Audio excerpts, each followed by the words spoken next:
spells, and okasinnsuke is going to face up into that good matchup starting off the series. You could say he probably won the mind games on the Q order here, but we have seen this matchup go in the favor of Priest once before this weekend. Usually comes off the back of the Shaman lacking critical removal spells such as Perpetual Flame, so I do expect okasinnsuke to be throwing most of this away. I'd say there's an argument for keeping Note Taker, but I generally feel like March Spawn is quite slow versus Priest, but he disagrees. Yeah, I think keeping one is okay, right? Like a turn 2, 3, 4 is pretty good. I agree that as tempting as the curve is to go coin Marsh Spawn, if your opponent just plays a Void Touch Attendant, maybe with Divine Shield, or just goes wide with minions, although you're going to be value trading, I think it's a little too scary. They can work their magic with the hero power to be able to clean those 3/4s off quite easily. And as for Gur's side, I think the Homunculus is quite a good card versus Shaman. It's a guaranteed minion that is out of range of Perpetual Flame. Gets super strong with the Void Touched Attendant. Traveling Merchant is also a very, very strong one versus Shaman, but it's a bit more iffy on the coin, especially if you're committing to playing a 1-drop-on-1 as well, that maybe you don't actually stick that many minions come turn 3 for a decent-sized Merchant. Just anything that can get above 3 health is a valuable resource in the matchup. Well, Gur with double Homunculus is not bad, of course, because it's one of the better 1-drops to have on turn 1 specifically, but with a Wriggling Horror hand, it's far from what you're actually looking for. It's going to make for a slow start to the game. Yeah, it might well be that the Wriggling Horror only buffs 1 minion next turn, or Gur floats some mana, but obviously the Priest deck is built such that a lot of his top decks will allow him to spend the entire turn efficiently. I generally always agree with playing down the 0-cost 1/1s on turn 1 versus Shaman because they're not able to deal with it that soon. And the Twilight Deceptor makes this very simple for Gur now. That card has been completely ruined for me. Ever since I think it was Lorinda called it Twilight Decepticon, I keep wanting to call it Megatron. I think Transformer, and for some reason my brain says, oh yeah, Twilight Megatron, that's what it's called. Well, as for okasinnsuke's Optimus play this turn, he could just coin the Marsh Spawn and carry on with the plan. It challenges the board decently, and he can't quite afford to coin Serpent Shrine Portal because that would then lock out the Marsh Spawn next turn, unless he want to bloom it. That's also a consideration. And the thing is, like, the type of overload cards he has, he does have 3, and he can play them all together, but it feels like a waste to do that, because I think the Flame can get better. So you're thinking just coin Marsh Spawn on this turn then? I think it's fine to wait. I really favor the idea of keeping the portal with the flame, so you actually have a guaranteed clear on the vulgar homunculus. Not vulgar. Imprisoned homunculus next turn. Or you get a poison. Okay, that's pretty good. Pretty good, yeah. It does demand at least some mana expended from Gur. Yeah, okay. Just gonna take the time to ping it off. Obviously, he needs to protect his homunculus, just can't afford to leave that up. And the Wriggling Horror buff doesn't actually protect his minion from the poison. But strangely enough, this works out better for Gur into the type of hand that okasinnsuke has, because by coining the portal, he obviously wanted, you know, that 3 cost to maybe soften up the homunculus and then clean up with Perpetual Flame the next turn, which he could have done with this Lightning Bloom. But now it gets a little bit strange. It does, yeah, and I agree with you completely, because for okasinnsuke, he... okay, I guess he can fit in the hero power. I was going to say that by last turn, I liked your idea of saving the portal to go with this Perpetual Flame, but even then I kind of like the idea of just using it on that turn, just to get way ahead on board, follow up with Marsh Spawn, whereas here the Perpetual Flame is just kind of sitting... not dead in hand, I'll say, because the wolves can help to get this down to 3 health, but it's a lot less powerful than you'd usually expect. I'd say the getting ahead on board that early versus Priest is dependent on how big of a 3-drop you get, because a lot of them can be pinged off, or especially with a 1/1 on board to trade. It so happened that the Serpent or the Scorpid was pretty much equivalent to a 3/3 there. I think Gur would have made the same play into a 3/3. But the Flame will still get better, especially with the Wolves able to take a VT to soften up one of the vulgar homunculi. And the Void Touch Attendant is kind of stranded for Gur at the moment, and so is the, I guess not the Deceptor because he can raise dead to proc that instead of going face, but it's not the greatest raise dead.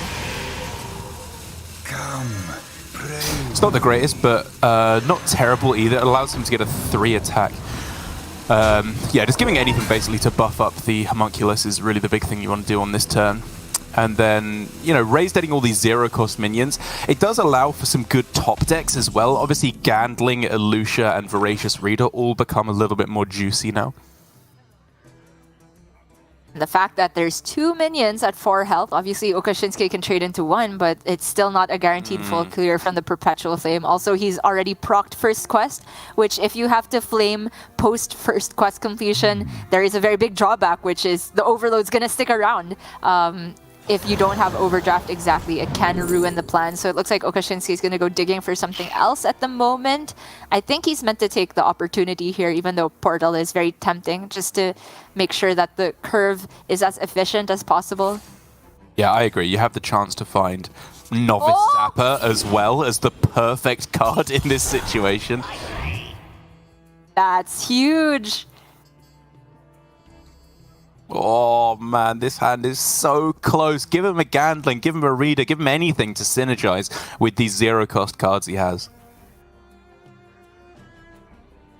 He can go for trade the 2/3/4s into the taunts, wriggling into the Marsh spawn, put that in the raised dead pool, try to get it back. Even if you miss, you still have a ping play that leaves a 2/5 minion on board, so he's safe even versus Zapper Perpetual. Well, asterisk, sometimes Okashinsuke can isolate the 2/5, but if he gets Wriggling Horror, this is amazing, right? He can create another 5 health minion off of the raised dead.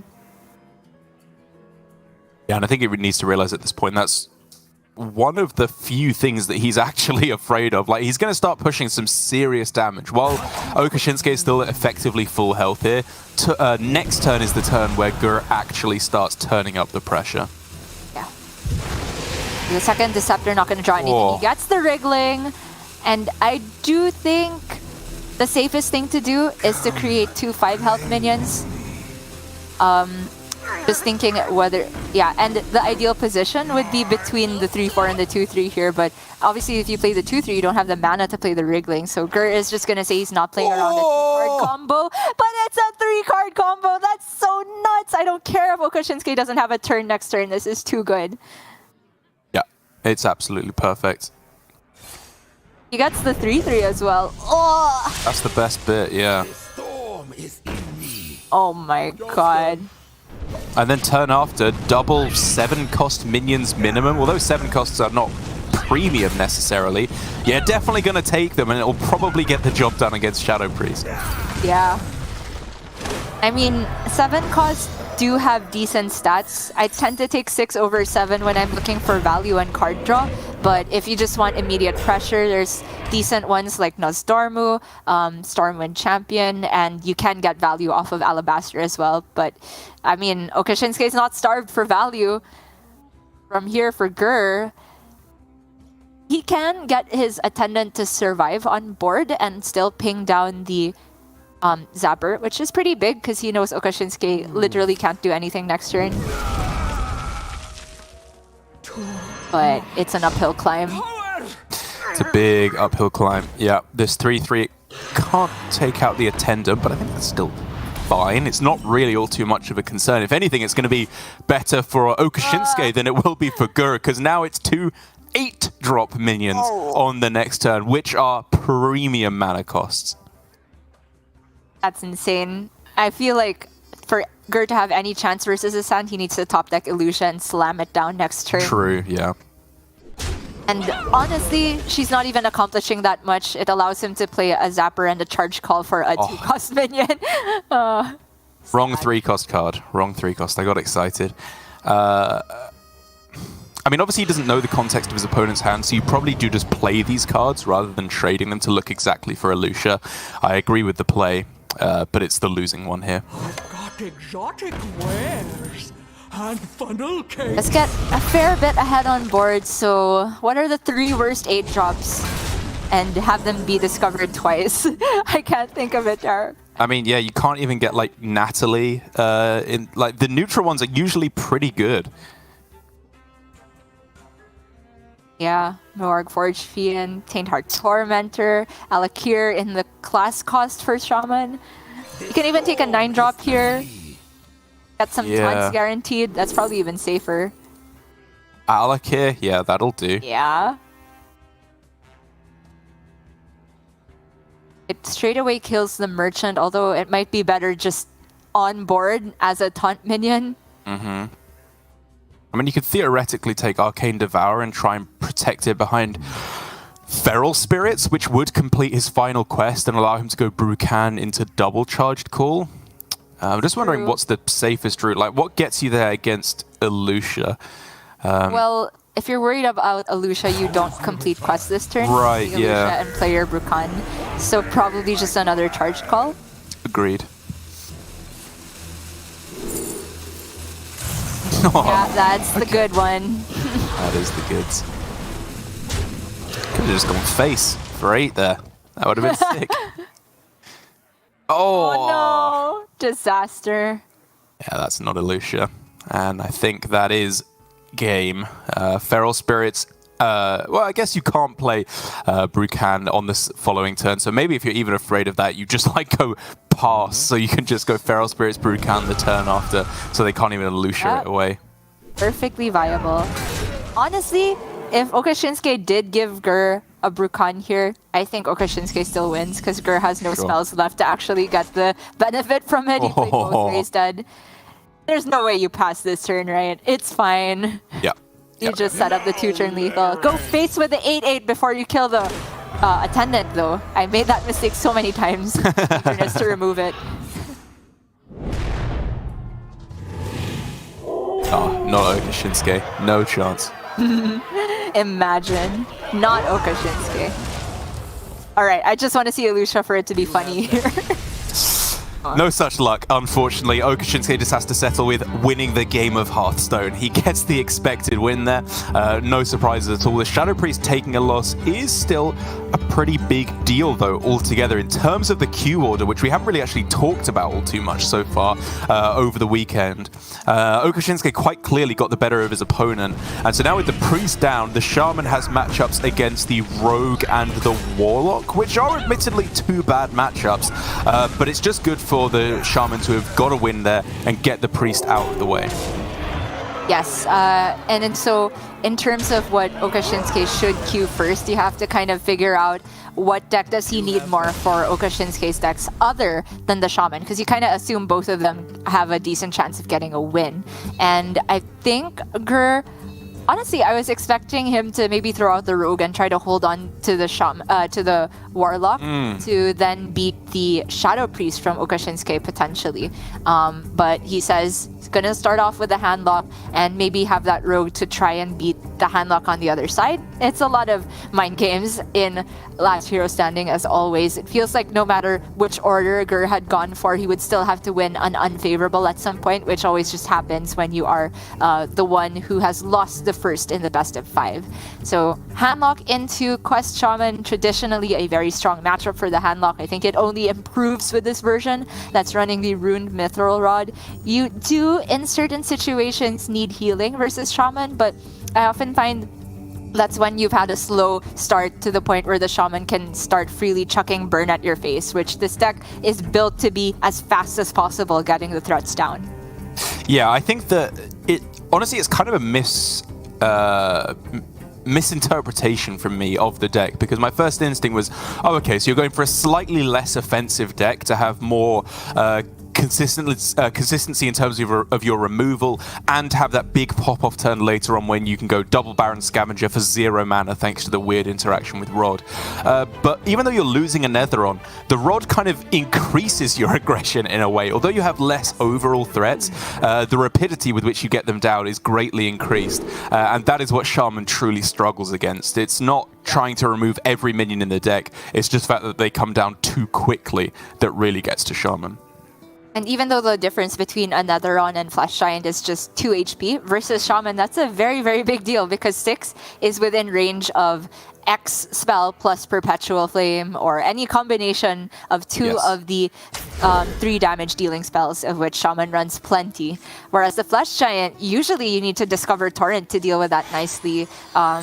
If you can hit Devolving Missiles also, that can help to mess with the Raise Dead pool, but the answers, the cleanest answers, are not in the base Shaman deck. Okay, not a bad starting hand though for Okashinsuke. He's able to spend his mana, at least on turn 2 with Wandmaker, and then probably just has to pass until coin Earth Elemental. But, okay, even with the Feral Spirits, this is a decent amount of pressure. Depends on how he wants to curve out, because if you go Feral on 3, that locks out coin Earth Ellie for turn 4, and I would have Earth Elemental as a very high priority up against the specific hand lock from Gur, because they've cut double Unstable Shadow Blast, right? So it's actually really difficult to kill an Earth Elemental. Oh wait, sorry, he is running Shadow Blast. Sorry, it's Surrender's List that cut it. Right.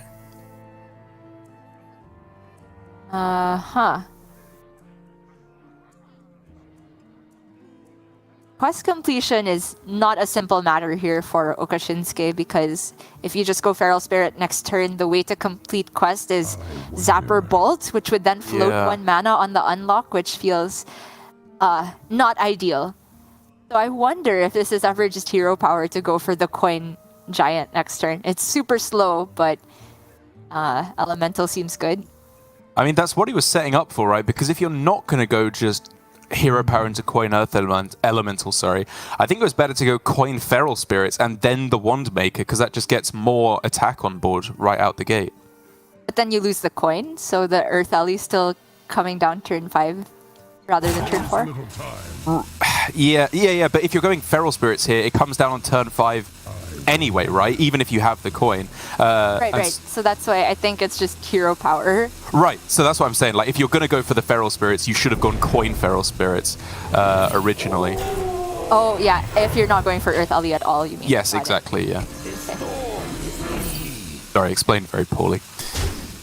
That's all right. He's going for max pressure here, and currently no Soul Run for Gur, which makes this quite awkward. He does have Tap Null.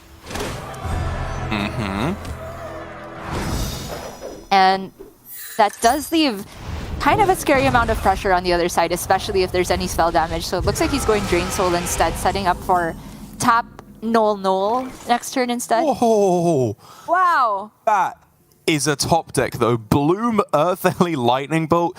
Yeah, sign me up. That'll do very, very nicely.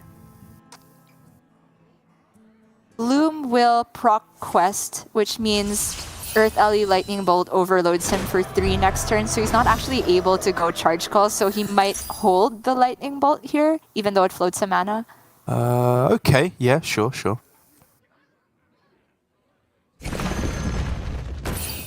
Like, with this line of play, Okashinsuke's priority should just be chaining threats turn after turn. He has a soft read on no Soul Rend, so I like holding the Bolt to make sure he gets a 5-drop next turn. Agree. And so for the responses available, they are there. Gur has ways to clear this off, but it's all at the expense of his own proactive game plan, isn't it? Yeah, without Soul Rend, this is not a clean turn, but he can clear just the Giant by going Tap Null Drain Soul and still weave the tap in. I think this turn always involves a tap, right? Because you're able to go 1-cost Null and then decide what you're doing with the rest of your mana. There's Soul Rend. All right. That's what we're looking for, yeah. The Unstable Shadow Blast versus the Drain Soul is kind of interesting. I think it's probably Drain Soul, because you're still cheapening the Giant that way. Yes, I agree. I just don't think Gur can really afford to damage himself willy-nilly at this point in the game, because he's tanking another 6 this turn. It's all about trying to turn the corner with the Soul Rend. All right, 1 Earth Ellie was good. 2, that's fantastic. Yep. That is the best outcome here. I guess Raz is pretty good because it also survives. Like Inara is immediate damage. Those are the Shaman class ones we keep talking about, but there's obviously a lot of 5-drops that are just average in stats. Honestly, I was traumatized by Jandice because she include other classes. Oh, Talon is immune to Soul Rend. Right. I wonder how much of a read he has on no Soul Rend. Like, on that turn, he was 1 mana off, going Soul Rend plus a removal spell to clear off the Earth Elemental. Yeah. I guess he can't have the read, but going Totem Goliath here for max pressure. Talon obviously is less damage, and the Totem is still decent, right? Because it gives him a board post Soul Rend, and he's leading up into possibly a Fireheart turn, so he can actually land Nothing Can Stop Us and buff the Totem board. That's pretty good. Unless Gur goes Unstable Shadow Blast first, and then deliberately blows up all the totems, which actually gets him down to 10 cards exactly in deck. Which I quite like, actually. He's got 1 Scavenger, 1 Bristleback.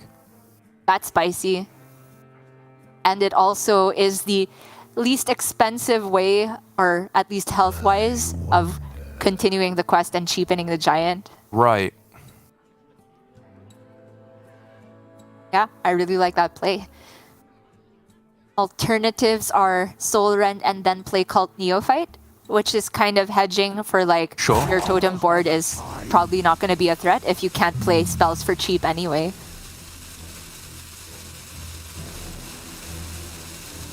I think he just needs to set up for playing threats next turn. Next turn is where he swings things around, and this allows him to do that. You can clearly see he was debating those 2 choices we outlined. The 7 cards. Honestly, the Rod is quite late that it's not even that good, but losing Giant Raised Dead, a little bit iffy, but the play from Gur is basically just saying he is going to win board next turn and then win the game off of that. The Scavenger, the second when surviving in the deck, as well as Battleground Battlemaster, is a big deal as well. It gives him a lot of outs to maximize pressure in this 2-turn window. It does indeed. okasinnsuke can now, of course, go for Canal Slugger Lightning Bolt, which gets him the 3/3 Elemental as well. But the problem is, while he wants to do that and lead into Instructor Fireheart, is he going to pass next turn? Like, because you don't want to play Fireheart while you're overloaded for 2. And so just going for 1 overload on this turn, I guess makes sense, but it's a fair bit less pressure. Yeah, he loses out, well, because of this totem on 2 damage. Yeah. But it means he can potentially get a better Fireheart next turn. And he'll absolutely need one because this is where Gur starts popping off. The Bristleback can sweep up this Canal Slugger very easily. He can get the Giant down to 0, honestly, because he can fit in the tap with the Tour Guide and play the Baron Scavenger, which is only 5 mana by my count, which means he fits in a Cult Neophyte as well, which is the backbreaker versus Shaman. If you can protect your big round of threats with the Neophyte, there is very little Shaman can do to fight back against it. Music to my ears, Gia. I would have liked to have seen the Tour Guide tap on that turn as well. I think that was a slight optimization, but the heart of the play is still here for Gur. He has made a board that is essentially unkillable. He doesn't, however, have the actual kill in hand because he doesn't have Battlemaster. A tap would have gotten him closer to it, potentially. So maybe okasinnsuke lives. He also has decent chance at with Perpetual Flame to isolate the Giant, hopefully. Yep. But he'll have quite a bit of overload to contend with next turn. All right. Wow! That's pretty good. That's the best outcome. He has so little mana next turn, but he is running 1 Overdraft. Right, now... though. Yeah, now we absolutely do need to see the taps, start coming through. But is it with a Tour Guide, or do you just hold Tour Guide for the end of the turn? Because you can still be mana efficient by going tap Neophyte, 3/3 and Tour Guide. But I guess it doesn't allow him to fit in the touch. So I kind of like Tour Guide tap here. Yeah, I mean, I think the question is actually whether you go tap Null and then Tour Guide, because Null is just getting worse and worse the more cards you're dumping out. And even though you're trading it into a 3/3, I think that's okay because you've just seen Perpetual Flame, right? True. It's Raised Dead. I'm thinking there's a Scavenger in there. I want to play that. Yeah. Even a Neophyte is pretty great as well. Okay. Not the best. Yeah. As long as there's a Neophyte this turn, I'm happy with it. Well, I guess You can make the argument that you don't really need to Neophyte this turn because they're Giga overloaded, and whether or not you Neophyte, they can still go Overdraft. But I feel like this locks out any outs from Okashinsuke. Yeah, I agree. You've got two of them. You can use another one next turn, and even with Bolt here, it obviously keeps him alive for a turn, and then we'll have to rely on the Instructor Fireheart to get there, but there's still that Battlegrounds Battle Master for Gur to just instantly lock out the game should he draw it. Bolt also means Brukan in hand, I think. Oh, true. Yeah, true. Although, in what world does Okashinsuke have mana to play Brukan next turn? It does still have to be a Fireheart prior to Brukan, which feels awful in a matchup, but it's just necessary here. I mean, he could go Buchan Opportunity, and then if he hits Bloom plus Guidance, like, True. you know, it's maybe no better than going Fireheart, but he's got options at least. True. And Gur has a tap to find the Battlemaster, doesn't hit it, but he's gonna put Okashinsuke down to 4 HP. Yeah, I think it's just Wanna go null Neophyte. here? Oh, okay. Sure. Yeah, Neophyte's just safer every time here. Yeah. Doesn't need more pressure, just needs to remove any crazy outs from Okashinsuke, which honestly is exactly what you mentioned. Brukan into Opportunity, into Bloom, into either Fireheart or Minions. Oh, man. Okay, so if we were to go for Fireheart here, there is Lightning Storm, for 4 mana. And then anything else you can get is unplayable because you can't discover 0-cost cards. So Torrent into Perpetual Flame. You've already spent too much mana, I think. I actually don't know how the Neophyte Torrent interaction works because it says this costs 1, right? No, it costs 3 less. Cost 3. Oh, my bad. Yeah, so it would cost 2 with a Neophyte in play. X is the whole turn gone, so I guess he's... everything loses. Never mind. It's over. Storm Strike is 4 mana, so he has nothing playable off of Fireheart after that. Yep, just going to be a wrap handlock doing what it's supposed to do. And one of the reasons why I do still feel like I prefer this version as opposed to Give Please's full delete version, because even though there would have been lethal in maybe 2 or 3 turns with all the extra delete package, those minions on board just truly lock it out and don't even allow any time for Brukan to work its nonsense that can make things a little bit scarier. So very well played by Gur. I like his approach of when to get his threats down, going for that big Soul Rend turn to delete his entire deck and then just lock out the game the turn after. That's true. I think good old Handlock is definitely better at beating Quest Shaman than Delete Lock. But I will say I still really like Give Please's Bring because for this week, there's actually not that much Quest Shaman in the field. Fair. It was a fair read to make that there would be more Handlocks than Quest Shaman. And it does feel like Give Please has proven that the matchup is quite comfortable, or at least the mirror with his version. So not gonna knock that one so far, but obviously every time you see Flesh Giants like this, it kind of makes you wonder how this deck could ever possibly be improved upon. Yeah, I mean, I remember, what was it, back in the day, Gia saying something like, not running Flesh Giants is strictly wrong, which, I mean, eventually turned out to be correct. Maybe. Yeah, I'm just a fortune teller.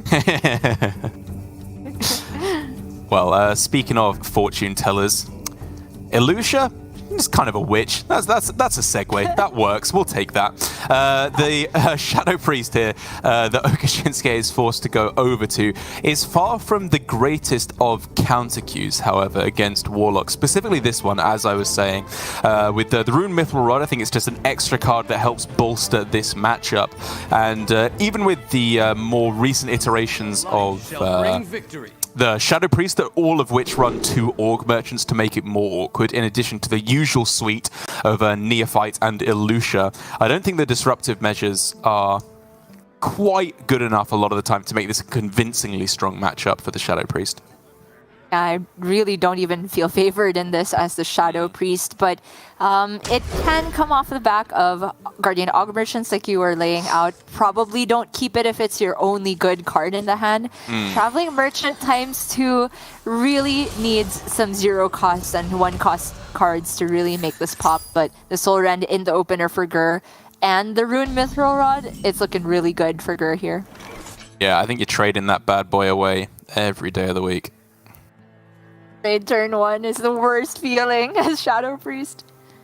I mean, you can coin a River Croc if you're so inclined, but I think I would rather just pass the turn here effectively by trading. Agreed. Consider. If we're thinking best possible turn 2 plays from okasinnsuke, Neophyte could lock out a backfire on the other side, but honestly, that's the least of your problems. You really want to save Neophyte for a Soul Rend turn, ideally. Fine purchase. Okay.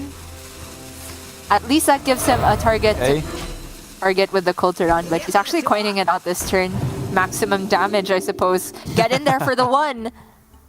It always matters. It always matters. I mean, I don't know. They're never going to go for Mortal Coil to clear it off on this turn. The problem just comes in if you top deck, hey, that card right there, because now you can't buff up the health of Void Touched Attendant, which you would much rather do and much rather have on board. Yeah.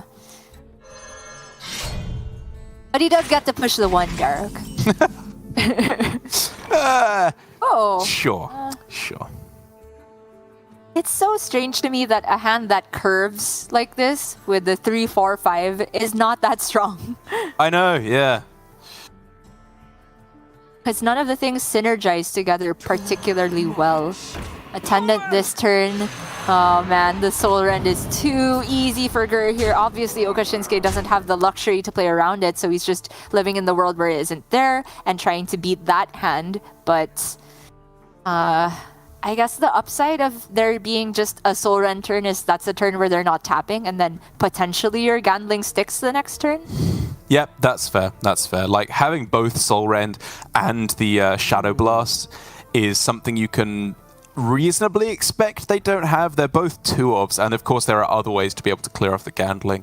But I agree. I think you've got to just pray that that sticks to have any chance whatsoever, so that you can turn your Benedictus into a 4/4 the turn after.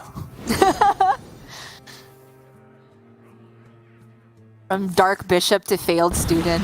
Feels bad. Okay, losing both Bristlebacks is a big deal because that's Gur's best way to recoup some of his health by the time he gets to that 10 card mark. Class dismissed.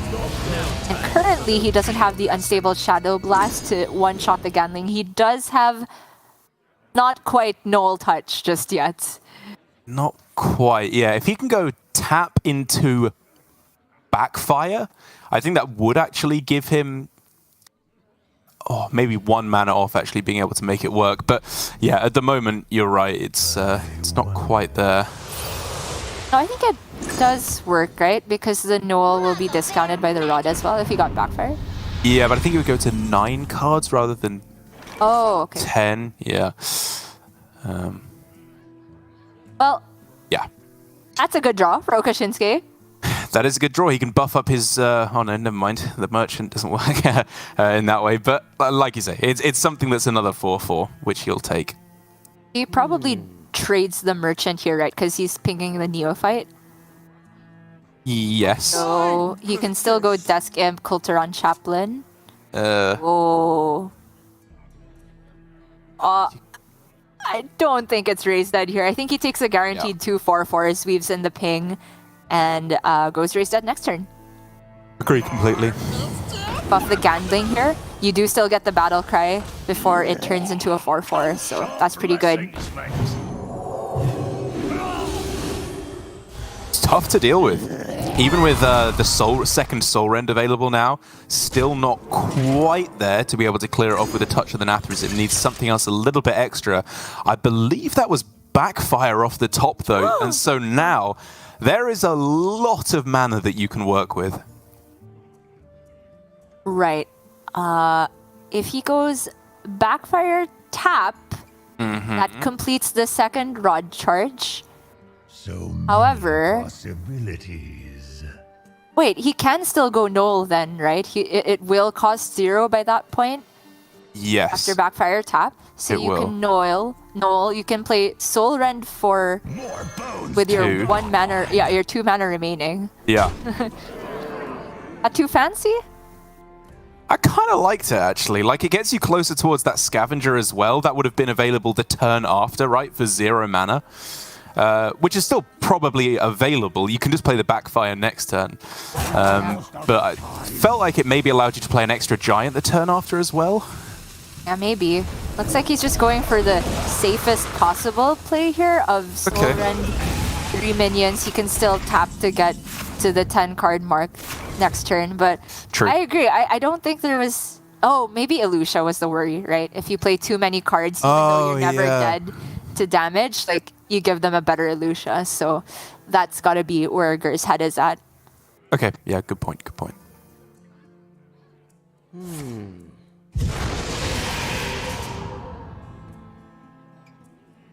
Okay. That's a And turn. then Benedictus? It's so sad. Yeah, I mean, It's 1, 2, 3 instead. exactly. Yeah, I think I'd rather go for my arithmetic sequence in terms of mana cost here with 1, 2, 3. But the Benedictus is honestly kinda threatening at this point. Like, it took Gur a lot to deal with the Gandling, right? Maybe you have a Yeah. no unstable Shadow Blast. I mean, my thinking is just if I don't hit Elucia next turn, I'm feeling this game slip away. Fair enough. But what to put the buff on? The Reader or the Attendant? Looks like he's choosing to protect the card draw. That makes sense to me here. Okay, fair. Now for Gur, still has access to this backfire. It's gonna make the whole hand cost 1 less. Actually, it's gonna make the hand cost 2 less because the giants get discounted twice, essentially, and the barons will go straight to 0 as well. Yeah, it's all just about what quest completion he's on as well, because he may be able to get like more effect even than normal. I don't know. There's a lot that he can do here. So okay, he is going for most efficient quest completion with tap first, backfire after. Sure. Doesn't quite let him get a giant down though. So. Oh, sorry. The one now, yeah. giant.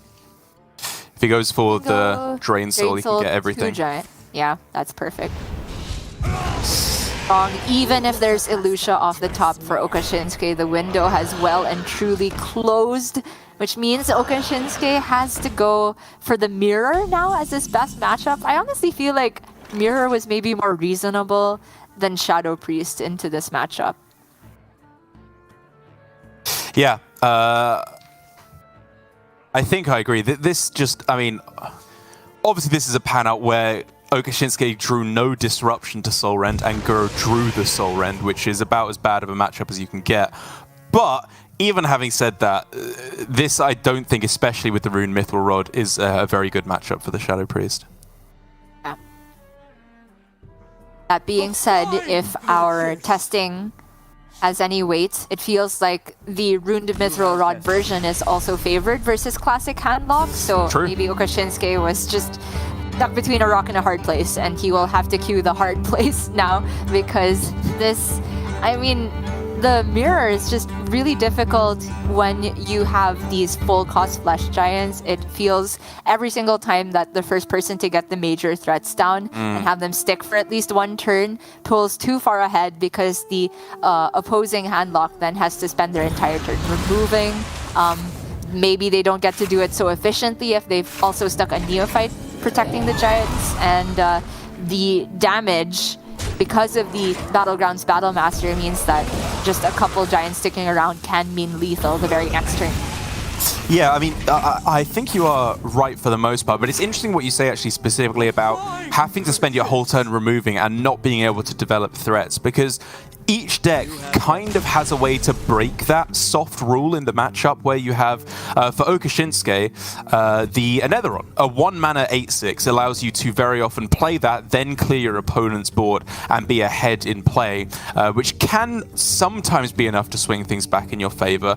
But I would argue the greater ability to both clear and develop, again, comes from Gur. That Runed Mithril Rod, when there's no Rustrot Viper on the other side to remove it, is so backbreaking. It just allows you to clear off the entire board with a cheap Soul Rend, whatever it may be, then go for a big development in terms of your own threats. And even if we want to be generous and call that an equilibrium for both players, for Gur, he has the extra card draw, the 2 extra mana feeder Pantheras. I cannot express how big of a deal it is in this matchup.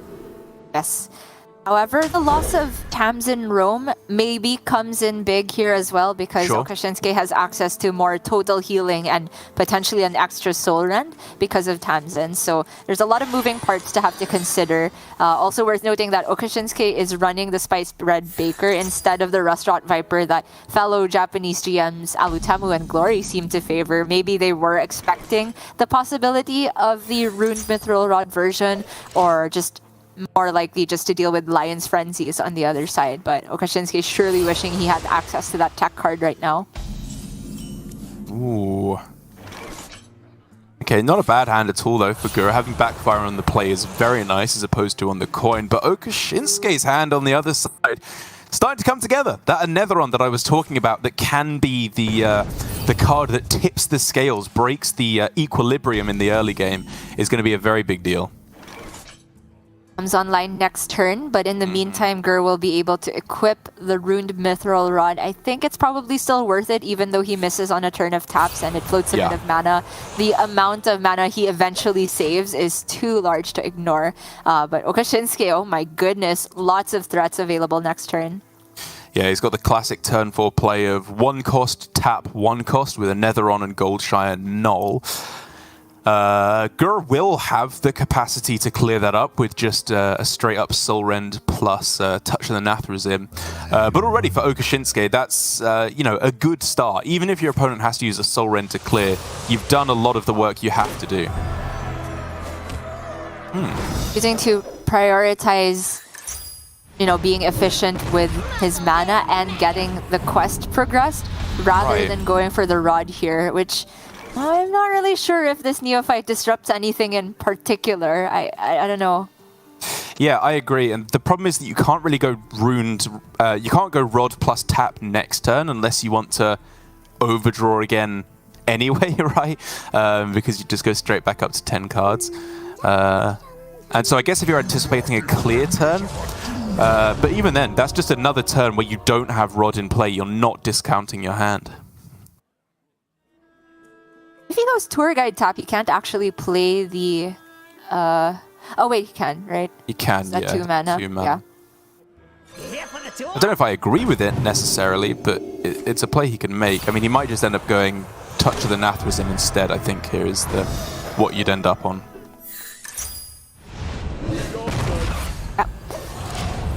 Sure. The Flesh Giant cheaper. Noel still playable for 1 next turn with a tap. And every tick on the Flesh Giant going down is major in the matchup. Goldshire Knoll is a good pickup for Gur here. Yeah, that's really nice. You can now go Rod and clear the Anetheron. If he's not going Rod here, I'm pretty sure the window for that closes, from this point onward, because okassinsuke very possibly chains threats. Yeah. I'd really like to see the Rod come down. Like, I think very clearly, like, by his desire to tap every single turn, he is very nicely demonstrating where his head is at in the matchup, which is to say he's going to fatigue. Like, even if he is able to get down his threats quicker, you're likely to kind of trade back and forth in this matchup. It very often does go through to fatigue. And then having had those extra taps along the way can be the difference maker. If it just gets you lethal 1 turn earlier, you feel those ripples of the early turn plays right until the end of the game. And okassinsuke also has access to weaving in a tap this turn.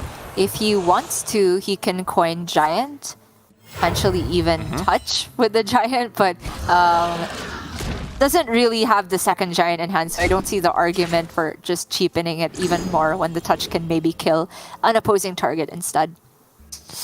All right, giant in play. So even though you, in a way, don't want to kill it because you don't want to give your opponent a good raised dead pool, I think it's probably just a little bit too much damage, especially now that you're entering turn 6 where the Battle Master can come down as well.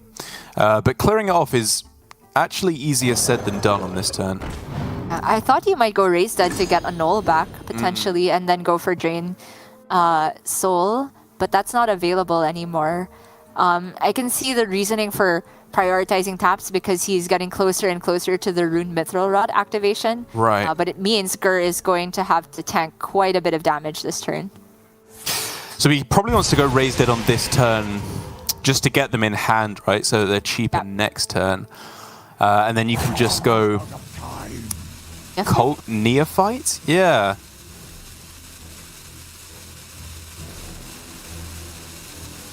He's never dead this turn, even if there is Battle Master. Right. So I do prefer Neophyte to the Null, just for mana efficiency purposes. Yeah, agreed. It's scary, because he'll go down to 3 health, but he's not dead. And for Okashinsuke, is getting him down to 3 health worth it? I'm taking it. He has a second giant, though. He can even Drain Soul play second giant. I just think you shouldn't underestimate damage in this matchup. They have a lot of healing, of course, but without Tamsin as well for Gur, like, he can maybe heal back up to full with like double Bristleback, double touch, double Drain Soul, but even that has to all be in hand, ready to go. And so even if you're not threatening to kill them, you're at least making them think about their turns. They can't just leave themselves dead to quest completion. Yeah, that's a very big deal, especially since Gur's not even at 10 cards yet. So Bristleback, very likely you have to tap or backfire to get to that point. And if he doesn't have the health to do so, then it all starts to fall apart. So, wow. Okay, looks like he's going Touch Giant instead. Yep, still possible, or Null Giant, but I think you're probably right. Getting in the... you don't generally want to use Null as removal if you can when you have so much removal in this matchup. Interesting. Just not playing the Giant at all. I guess with this amount of discounts, maybe Okashinsuke is just trying not to overcommit, because if there is a Soul Rend, it's actually a small matter to deal with a double Giant board. Yeah, I guess. I was going to say that because there's no Tamsin in the deck for Gur, like, Tamsin double Soul Rend is not a possibility, which incentivizes you to overextend in a way, or to at least get a lot of threats on the board. But I guess, as you say, given that you know there's a Null in hand, it's still pretty easy to clear them both up.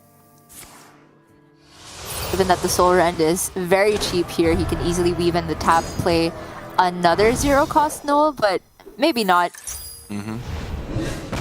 Or he can play Null and just not Soul Rend, counteract with his own Giants. That seems pretty strong.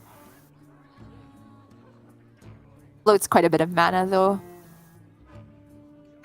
I just wonder if you want to get use of the Soul Rend while you can. Because deleting cards from your deck is worth a fair amount in this matchup. Yeah. More bones to gnaw. He can still get use because there's another Giant to worry about eventually. True, yeah. So, looks like Gur is going for this other play of maximum counter pressure, of course made simple by the fact that there was a Rune Mithril Rod, but yeah, the amount of mana floated does make the turn look a bit weird. It's too cheap. Very, very cheap, yeah. Oh, the Neophyte is so clutch here. Can't go Tamsin Rend. You cannot, yeah. You can go for Rend plus Touch, which is just short. Is there any way you can delete enough cards in your deck to play Bristleback? I don't think so. And take all his mana, but he's not dead to a Giant on board, right? If that's the only minion. So Sure. even if this turn is honestly Rend tap, he's fine, I think. Tap Yeah, sure. Rend, I suppose. 6 out of 7. If you tap Rend, next turn, if you get a Drain Soul, it makes clearing the rest of Gur's Giant plus playing Okashinsuke's own Giant very easy, or he can just go for the Bristleback.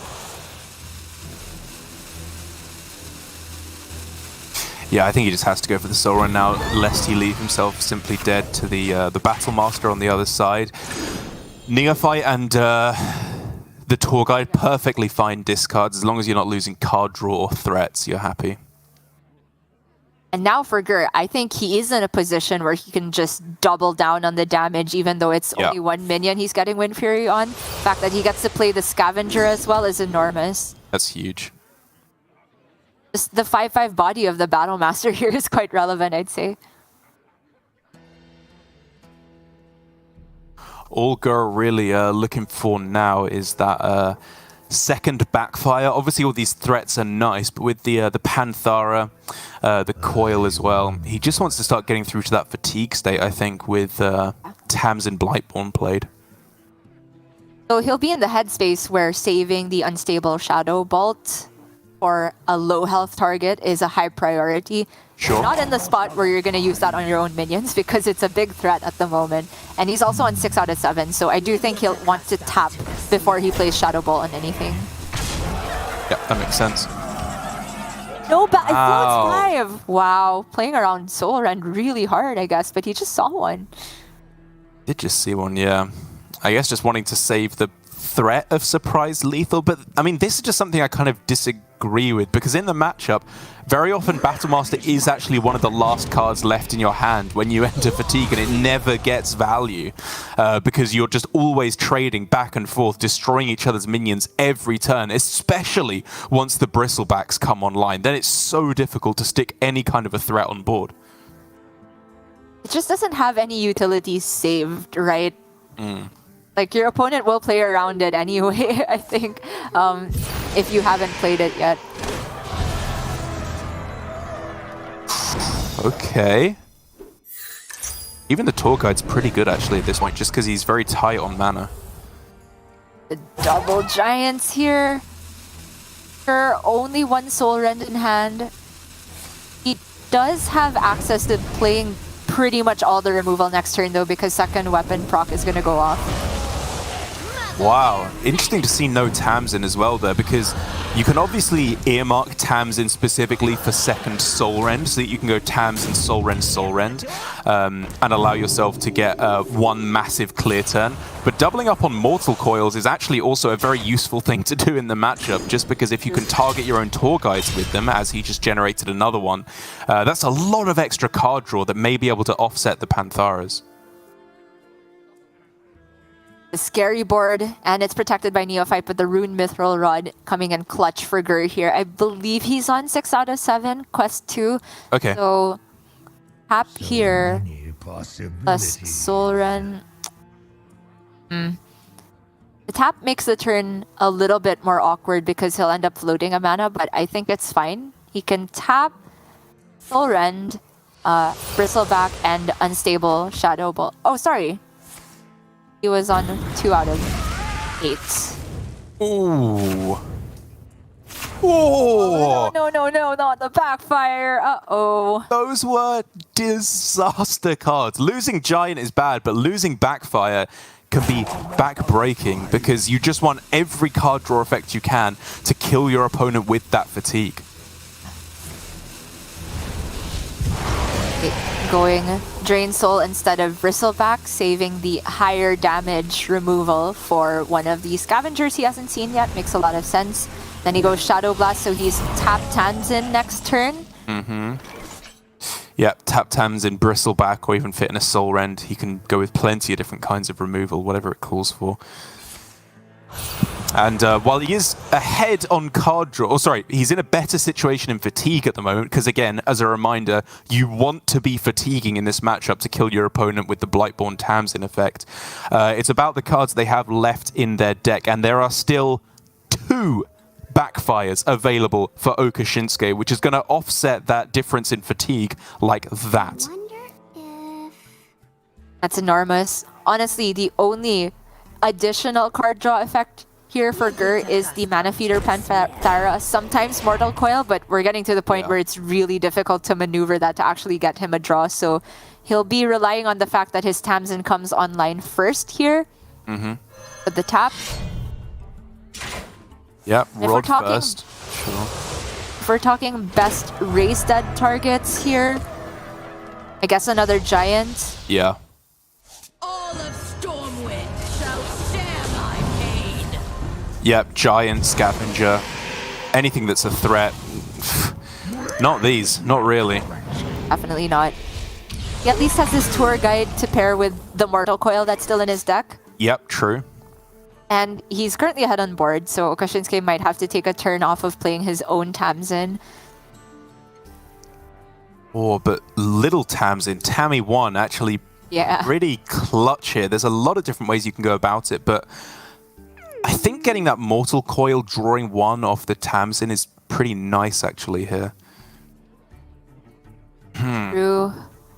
Since he's at 4 out of 8, he doesn't actually need the Unstable Shadow Blast to damage himself here. He could get the Right. Tammy 2 with Backfire instead. But this might also be one of his last opportunities to go for a decent Soul Rend. I wonder if that's anywhere in his priority list. I wonder, but he still has a Backfire, and if you're using Soul Rend to destroy Backfire, it's counterproductive rather than productive in terms of getting your fatigue online.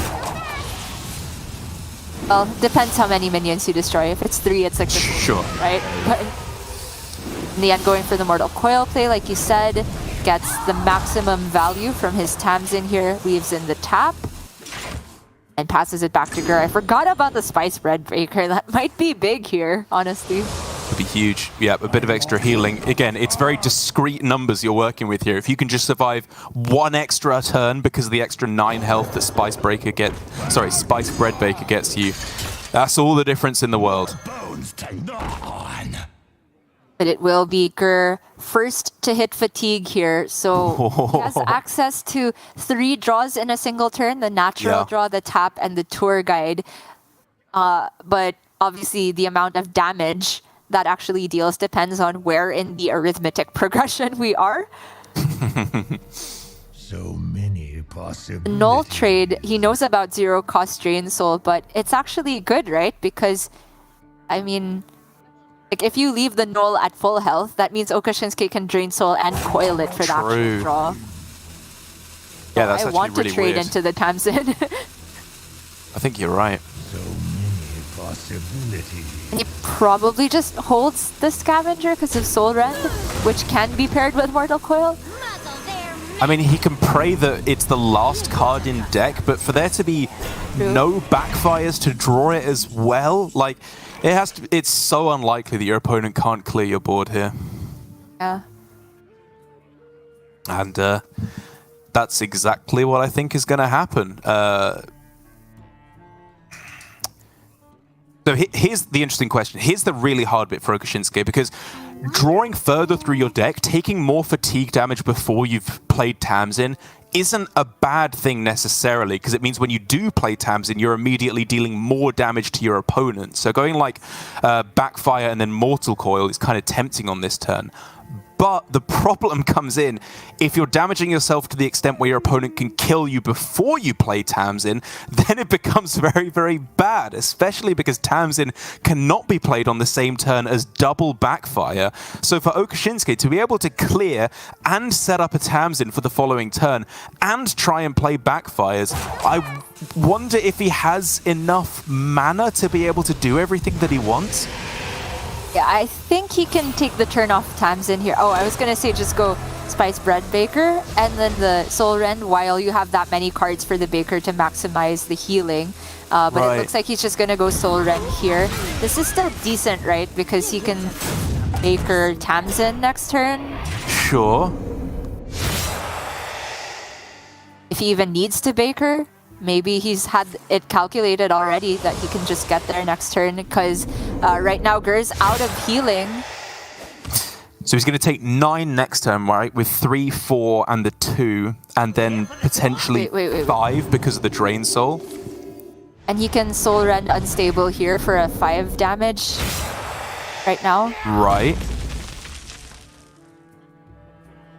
So Okashinsuke's alive at not just 4, right? Because he's gonna take his own natural fatigue without the Tamsin plate. Yes. He's at 3 here, and then he goes Baker Tamsin for he's gonna heal for 7. And he's going to take 11 next turn, right? I think so. 5 plus 6, right? And then the tap itself, or I think it's 4 plus 5 in the tap, right? Oh, I see. Yeah. Because he took 1, he tapped to 2, and then drew with the coil to 3. Okay, if you go Tamsin Backfire, 2 plus 3 plus 4 plus 5 is 14, and then Raise Dead. Is that lethal? I think Tamsin Backfire tap Raise Dead is lethal. But 2, 3, 4, 9, 12, 15 plus the tap. I think it is lethal, yeah. oh my gosh, he has it. He's think he's counting just it up got it. once, twice, thrice. Honestly, Gur should know about this as well, but Yep. just hoping that Okashinsuke messes up is not an unheard of thing. Not just Okashinsuke, of course, but you have to make them do it. Tiniest of margins. Tap for the exact 17 damage. Okashinsuke pulls it back from an extremely close game. My goodness. Such an impressive win. Such an interesting matchup. Again, I love the way that all these different builds of hand look that we're seeing play into each other, because in one respect, you know, that was very unlucky for Gur. He overdrew the backfire, and had he had that backfire on the final turn with 5 mana spare, yeah, he probably would have won that game. But just in terms of how they were both trying to you know, when they chose to take damage, again, I think is basically the crux of what I'm trying to say. It's a really interesting dynamic, because neither player was going full all-in on removal, but neither player was really valuing damage to their opponent especially highly. Both had opportunities to play the Battlegrounds Battlemaster to get extra damage, and both players had them left in hand at the end of the game doing absolutely nothing, as is so often the case in the matchup. But honestly, the more obvious point where Battlemaster was like an easy play was for Gur, right? Because he floated a full 5 mana that turn.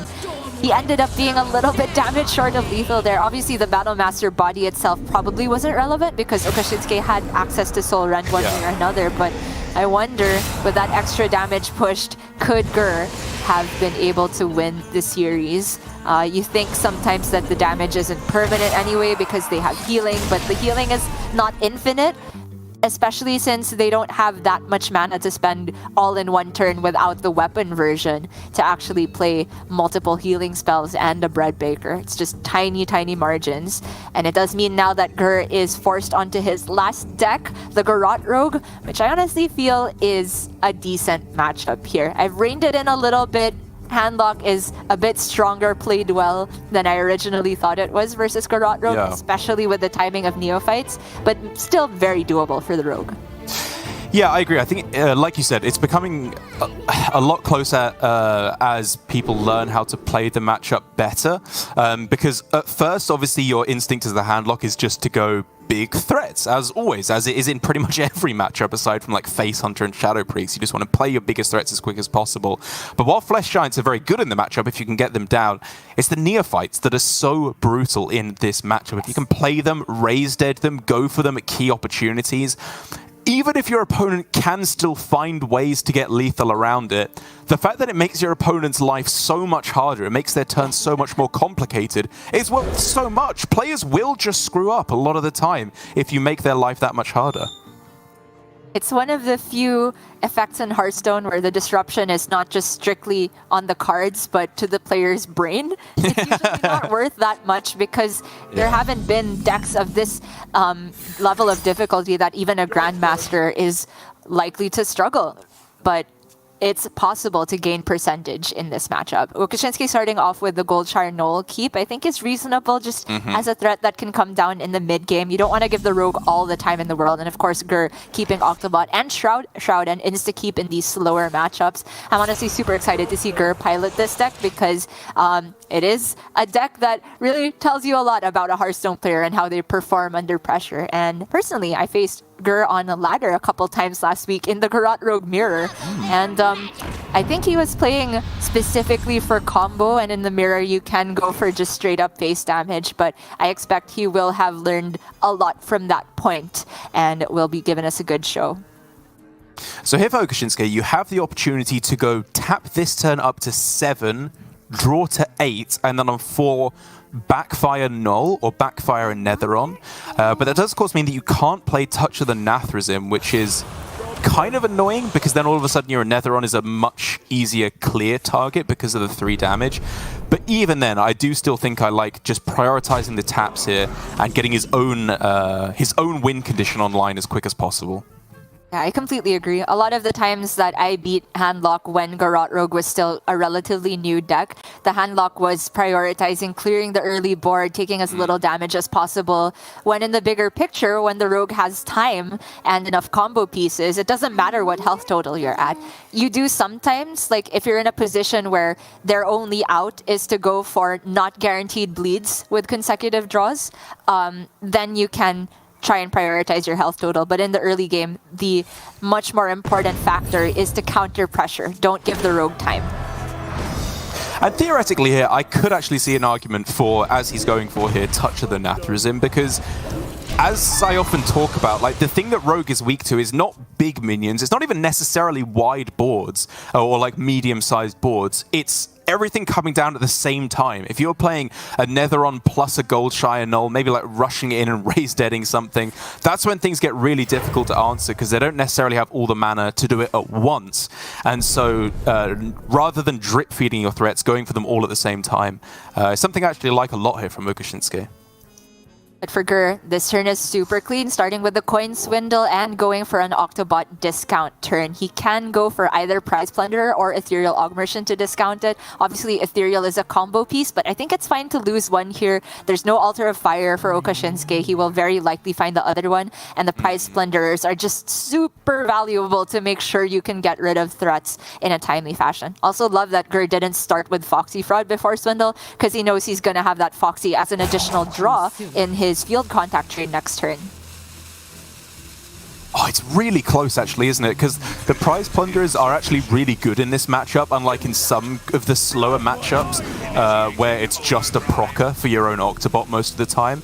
But using Augmerchant is so awkward because it means you have to save a Shadow Step to be able to go for the full 32 damage combo. But even that isn't necessarily a necessity. You can go for just 24 damage with 1 spell damage. Yeah. And that will often be good enough in its own right. It's super close. Gur instead choosing to proc with Prize Plunderer, maybe just expecting like he doesn't need 2 giant plunderers. He does have 2. Sure. And next turn it's not yet giant, right? More likely another run with the amount of health changes okasinnsuke has had. So I don't mind it too much that he's holding an Augmerchant instead. Stepping the Octobot here means that he'll likely end the turn proccing it with all the cards he has drawn, but of course that depends what he gets. Goes up to 9 cards here, which is very nice hand management with the Foxy Swindle. Freezing the Netheron here is actually really, really nice. This is, I think, something that's very smart. Even if he has access to killing off a Netheron with the Prize Plunderer, you still, I think, would rather freeze it because of Raise Dead. Had he not gone for that, this would have been a much stronger play in response for okasinnsuke, where he could have potentially Raise Dead both of these, played them both out, maybe even got a Neophyte alongside them in order to make it more difficult to respond. But this way for Gur, he's still making this Netheron useless for the moment and denying the refill. Oh my gosh, though. Is this the legendary turn 6 lethal from Gur? He has 2 Octobots in hand. Another field contact. By the way, I really like that he's choosing to use the Augmerchant on his field contact here rather than proc Octobot again. He can do it next turn, and this turn he's making life as difficult as possible for okasinnsuke because the Divine Shield on the field contact is actually super annoying, right? It takes Soul Rend plus X to deal with the entire board, and if it takes 2 cards, that means Neophyte is not coming down. Which means Gur is very safe to pop off next turn, but does he have the APM to do it? I'm so excited to see, Derek. It's so hard, because I've been in situations like this where I'm fairly sure it's there, but I don't know if I'm good enough. And I would usually suggest, okay, take a leaf out of Possessi's book. Don't go for the combo. Set it up. Play your Shroud. Play out, I don't know, Kazakus or whatever. Just like play out minions to make your turn easier next turn, and then do it when you have more mana. But what if Neophyte comes down? That's how things can get messed up. It's not a guaranteed win on the following turn. And so I think you're right. I think the best play is to try and just hit the lethal on this turn. I mean, if this field contact sticks, obviously you do it. Yes. He's gonna clear it, of course, as a responsible player. But here we go. What's the order? Do you prioritize a draw field contact or 1 extra mana? If this turn hasn't started yet, I am worried, Derek. I think it's Octobot, and then you go the 1 cost Aug Merchant now that you have a Penflinger. Then you go field contact. You can play the other Aug Merchant. You can step it back. You can play the 1 cost Octobot. You can get Penflingers down. Okay, it looks like he's just not going for lethal this turn. That's fine. Yeah. Not this turn. He's waiting one more turn. I loved your whole spiel. I liked everything I was hearing. I was so hyped. It was turn 6. It would have been so cool. It would have been very cool. Believe me, I'm just as sad as you. That would have been a great top 5 moment. But now, maybe it'll scrape top 6. I don't know. Like, the number of panouts where this is not lethal is if all of the draws off of his immediate battle cries played this turn were spells, right? If they're prep, both passages, and the Garrote, the other Garrote. Right. He had like 3 battle cries to play this turn that for that to be the actual outcome is very, very unlikely. And if he hit prep, he can prep the Shot of Concealment, right? So I think it still works. Almost guaranteed, but we'll never know. I mean, it could honestly even be Shadow Step Octobot again on this turn, as he's going for. Just because the only thing he needs now is to make sure he has more mana available. I think this is really smart because he still has, of course, the 32 damage combo, still has all the draw he needs with the field contact as well. And it just means that even should there be a Cult Neophyte, I think he'll still have plenty of mana. Yep. It always fits. But he's got to pull it off. He has to actually do it. It's easy. There's only 7 cards left and plenty of board space to work with because you can trade off all these minions. There's a Neophyte, but this is still giga doable. It's doable. I think he'll get there, but I've seen crazier things here. Okay, yeah. 1 on the field contact. Yeah, you draw as much as you can before you play the Octobot so you get maximum discounts. Yeah. Make sure we've got board space. That's fine because you can just trade away your minions if you have to. Yep. All correct so far. Something tells me he'll have like 3 mana spare at the end of this. Yeah, I don't even think this is close. Like, it's so easily lethal. He just needs to not mess anything up. Grab the other Brain Freeze. Or Penflinger, sure. Yeah, Octobot first if you want. Don't brain freeze your own Octobot. We're not in Europe. We don't do that. Oh my god, did that happen? Yeah, Boston did it. Up. Okay. Yeah, we're still good.